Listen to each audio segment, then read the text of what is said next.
And not our typical day of lecture today. We really skip over chapter 7 in here. Okay. But we're going to use the ideas out of chapter 7 for the rest of the stuff that we do in the class. Okay. So we will take some time and talk about it. Okay. You don't have an assignment directly from chapter 7 or anything like that. You won't have questions directly from chapter 7 in your test. But these ideas are in play. Okay.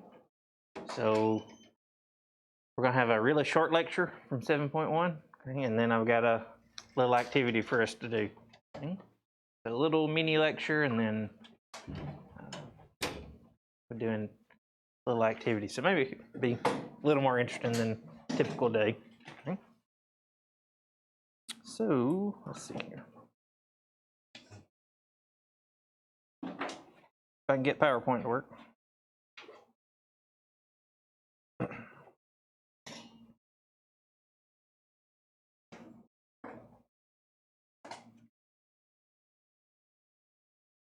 See if I can get PowerPoint restarted up here, see if it'll.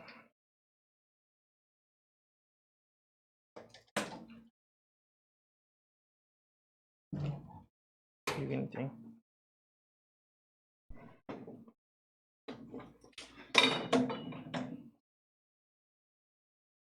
Well,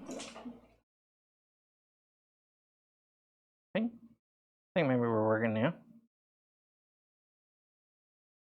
All right, sorry about that. Okay.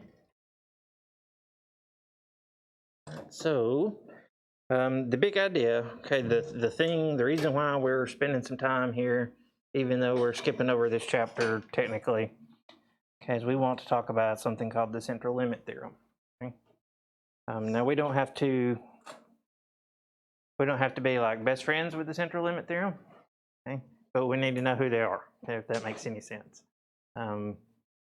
So we're going to spend a little bit of time introducing the central limit theorem because we will be using it as we move forward in this class. So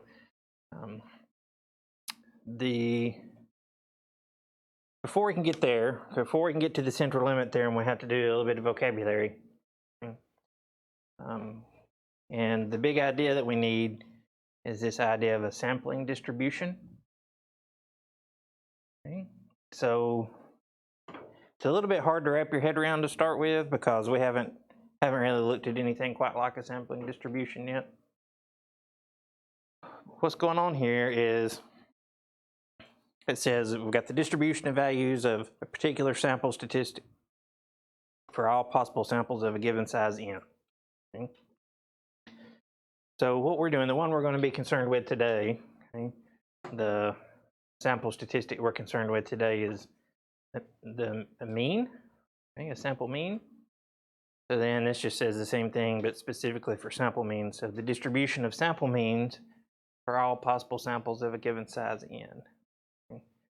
So what we're doing is we have some population data, okay, and what we're going to do is we're going to draw a sample out of that population data of some particular size, n. Okay. And then what we're going to do is we're going to calculate the mean of that sample and then write that down. Okay.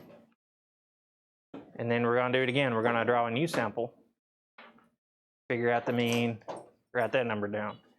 Do a new sample, figure out the mean, write that number down. And the idea is we're looking at not the distribution of the data, we're going to look at how those sample means are distributed. Okay, so let me try to make us a sketch here where, see if I can make that a little more concrete here.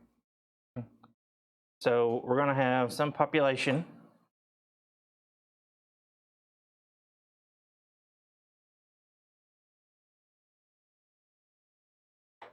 Okay, and we're going to pick a sample size.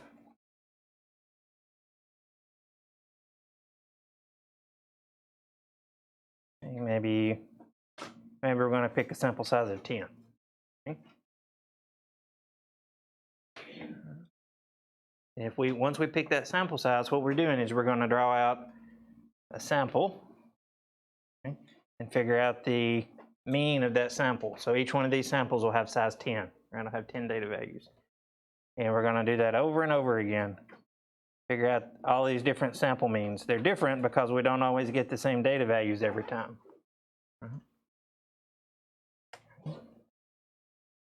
Something that's a little weird about this is that we're going to draw out every possible sample we can get. And so it's a little theoretical here. And the idea is we're going to draw out every possible sample we can get of size 10. And so every combination of 10 data values that we can get, we're going to make sure we've got that in one of our samples.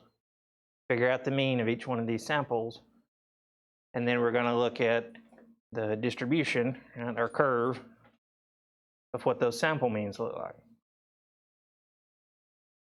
That would be a sampling distribution of sample means. And so a little weird. That's what we're dealing with here. Our sampling distribution of sample means. And you can do it for any size n.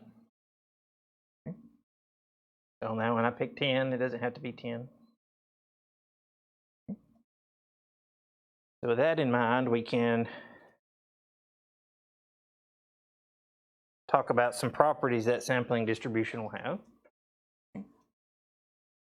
So the first property that's important, okay, is that we know what the mean of that sampling distribution will be. Okay, so we've got a weird symbol here. It says mu with a subscript x bar. So that's just the mean of the sampling distribution.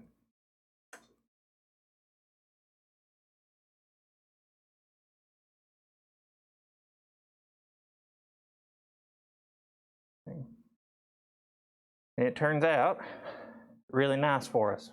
Okay, it turns out really nice for us. It turns out that the mean of that sampling distribution thing that we have made will be the same as the mean of our population data. Okay. It's a little bit mind-blowing if you stop and think about that, but that works out nice for us. Okay. So if we want to know the mean of a sampling distribution, it's just the same as the mean of the population we drew it from. Okay, so that's nice. The second property we can talk about, don't stress over this one, okay? But we can figure out the standard deviation of our sampling distribution. That's this thing, okay, the sigma sub x bar. And all that's going to be, it's not quite just the standard deviation of our population, but we can get there. We take the standard deviation of our population and divide by the square root of the sample size. Okay. That gives us standard deviation. Again, don't worry about that one too much. Okay, the main thing we're after is we just want to know what the central limit theorem tells us. Okay, that's what we're building up to here. Okay. We've got those. Okay. So here's one quick little problem dealing with those two properties. Not a big deal. Okay. This one says, suppose movie ticket prices in one area have a mean of $8.32, standard deviation of 72 cents. Ticket prices are recorded for samples of 52 theaters. So here what's happening, okay, there's way more than 52 theaters in this area. Okay. Maybe it's like they're using like a country or something as the area they're talking about. But they're going to draw out every possible sample of 52 theaters that they can and figure out the mean for each one of those samples. Okay. Then we don't actually have to do it to figure out the mean and the standard deviation. Okay, that's important. So the mean is just going to be the same as the mean of the population. So the mean will be 832. The standard deviation, we've got that little formula we could use. The main purpose for us, okay, is that we can figure it out without having to actually take all of those samples. Okay. So that's the important part for us. Okay.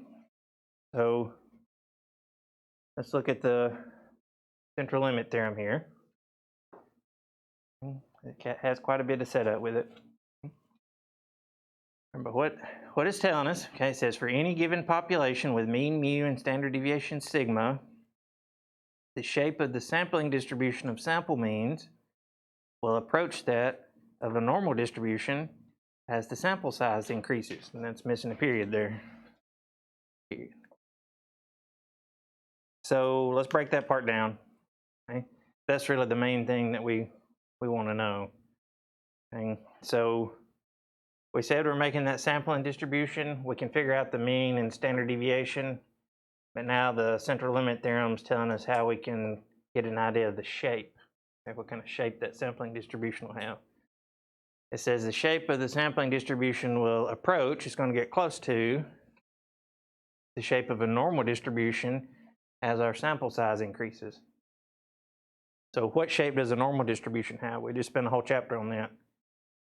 Bell, so it's symmetric and bell-shaped. Okay?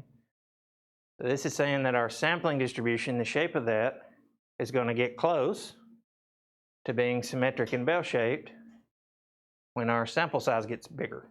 Right? And the bigger our sample size is, the closer it's going to be to being symmetric and bell-shaped. Okay. All right.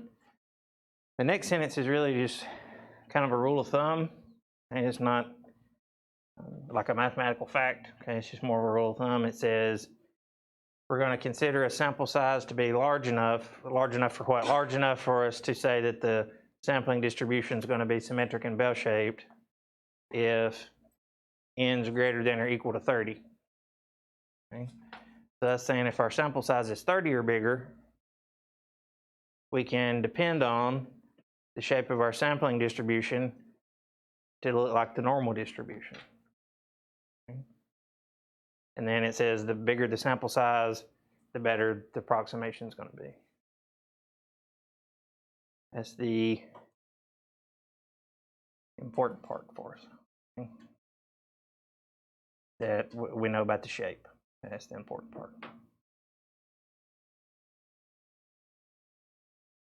Yeah. Yeah, so there's a lot going on behind the scenes with this thing. That's why we're going to look at an example, and then we're going to do an activity to work with this. Okay. So here's like the official version. Okay. It says we got a sampling distribution of sample means of a given size n. The mean is the same as the population mean. Standard deviation is this thing. We could figure out if we needed it. Not too worried about it in this class. And here's the big part. We can use a normal distribution as an approximation for our sample distribution if either two possibilities. We've got the one we just talked about, that the sample size is at least 30. And that means the central limit theorem kicks in. Or our other choices, we could know something about our population data. We could know our population data is normally distributed. So if we have either one of these things, we can use the normal distribution in place of this sampling distribution. Okay? That's going to be really important for us because we spent all this time with the normal distribution. We're going to do some things that would require sampling distributions, but what we're going to do is we're going to use the normal distribution instead. But to do that, we either need our sample size to be 30 or more, or know our population data is normally distributed. Okay? So you will see these two conditions mentioned over and over as we move forward. The central limit theorem is why, okay? Because it lets us use the normal distribution. Let's use the normal distribution. Okay, I know it's a lot to try to wrap your head around. Okay, don't worry about all the details. The main thing is that if our sample size is big enough, then that sampling distribution is going to be symmetric and bell-shaped. And it's going to look like the normal distribution. All right, so let's look at one example, okay, and then we'll talk about our activity we're going to do. All right, so we've got a histogram on the next slide. It's going to show us some population data. It's going to show us the distribution of the weights of 600 horse jockeys. Okay. The mean of the population is 116.2 pounds, and the standard deviation is 3.9 pounds. Okay, so here's our histogram. Okay. So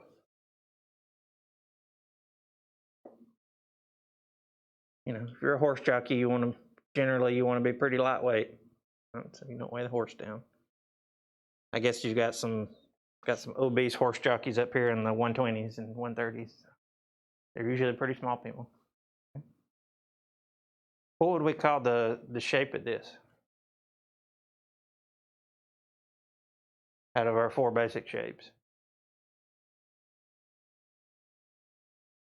Skewed, yeah, maybe skewed which way? To the right, yeah, because we've got skinny piece over there on the right. So like if we draw in a curve, and it's a little skewed to the right. Okay. So this is our population data. In this case, it's skewed to the right. Okay. So we'll go back to our 2 conditions. The bottom one's out of play here. And this one says we know this stuff if the population is normally distributed. That's not the case on this one. It's skewed to the right. Okay. So our other option in order for the central limit theorem to apply is that we have a sample size of at least 30 when we make our sampling distribution. Okay. So let's look at this one. And it says consider the sampling distribution of sample means for a sample size 45. Okay, so that cures it. Okay. Bigger sample size is almost always better in statistics. Okay. Here, 45 is bigger than 30. So that means the central limit theorem applies. So that guarantees us some information. Okay. The mean of our sampling distribution is going to be 116.2. And I know that without having to do any calculations because that's in the central limit theorem. It's the same as the population mean. Okay. The standard deviation, I can figure that out. That's sigma divided by square root of n. Okay, we're not too worried about that one. Okay. C is the important part. We need to know this. Can we use a normal distribution as an approximation for the sampling distribution? Yes, because why? Because our sample size is big enough. It's bigger than 30. Okay, bigger than 30. Okay. And D, we also want to know what's the shape of the sampling distribution going to be. We just said we can approximate it with a normal distribution. So what shape does that have? Now this is a sampling distribution this time, so it's going to look like the normal distribution. It's going to be symmetric and bell-shaped. Okay, symmetric and bell-shaped. So what's happening here is really remarkable. Okay, it's hard to communicate at this point in your statistics career. It's all right. But it's really remarkable here what's happening with the central limit theorem. Okay? It's saying that no matter what our population data looks like, no matter what kind of crazy shape it has, if our sample size is 30 or bigger, our sampling distribution is going to look like the normal distribution. It's going to be symmetric and bell-shaped, no matter what our data looks like. Okay? So if we start with some kind of crazy distribution over here, okay, so let's say n, we'll just make it a nice big number. We'll say n's 100. And so maybe if our population data is like way skewed to the left, then our sampling distribution is still going to be symmetric and bell-shaped. Okay. If our population data is way skewed to the right, sampling distribution is going to be symmetric and bell-shaped. If our population's like, we draw some axes here. If our population's like uniform, sampling distribution is going to be symmetric and bell-shaped. Okay? Doesn't matter. As long as our sample size is big enough, the central limit theorem tells us when we have to deal with the sampling distribution, it's going to be symmetric and bell-shaped. Okay? So that's going to let us do a lot of things we wouldn't be able to do otherwise. Okay? Because we can work with the normal distribution, no matter what our population data looks like. And in real life, a lot of times, we don't even know what the population data looks like because we haven't done a census. So why this is so useful is we don't have to know what the population data looks like if all we need to work with is the sampling distribution, because we know as long as our sample size is big enough, the sampling distribution is going to be symmetric and bell-shaped. Really nice. Really nice. All right. So let's see. I think they actually have the sampling distribution in here. Yeah. So on this one, the population size was only 600. So it's not too labor intensive to let a computer make the sampling distribution. On this one with an N of 45, it's not exact, okay, but it's pretty close to being symmetric and bell-shaped.